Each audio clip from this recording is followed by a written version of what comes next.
Candidates for Kansas state offices rushed to file for office today. Chris Hernandez was in Topeka when the deadline hit. Chris.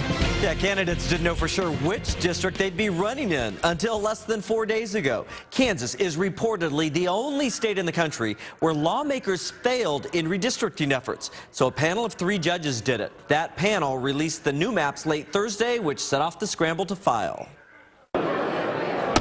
It's now 12 o'clock. At high noon, the frantic last-minute filing period closed. The Secretary of State's office had set up an assembly line in the lobby. When did you make this decision?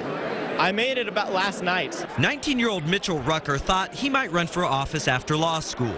But redistricting created about 24 open House and Senate seats, so he jumped in now, minutes before the deadline and just weeks after finishing his freshman year at KU. I think it's got a lot of people shaken up. I think it really is opening up the field to a lot of new people who may not have had a chance under the old maps. After weeks of controversy, confusion, and court hearings, Secretary of State Chris Kobach says about the same number of candidates filed as usual. The cloud, if you will, of having to do things so quickly has a big silver lining, and that is we have a lot of fresh faces in Kansas politics now. Stephen Foster of Roland Park is a first-time candidate in another newly created House district with no incumbent.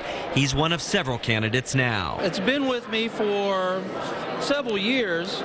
The redistricting gave me that kind of push in the direction. Democrat Kathy Wolf-Moore of Western Wyandotte County is a state rep who showed up to check for competition among the new filers. There is. It's absolutely crazy. I mean, there's obviously going to be a lot of newcomers and a lot of races because of the new boundaries. Some candidates who filed before the maps were final had to shift to new districts. The new maps also force many incumbents to run against each other. Today's filing deadline covered state rep and state senate offices, as well as district judges, district attorneys, and state school board races. Secretary Kobach says he knows of at least 6 candidates, mostly incumbents, who moved over the weekend so they could still run in the same district. In the newsroom, Chris Hernandez, 41 Action News.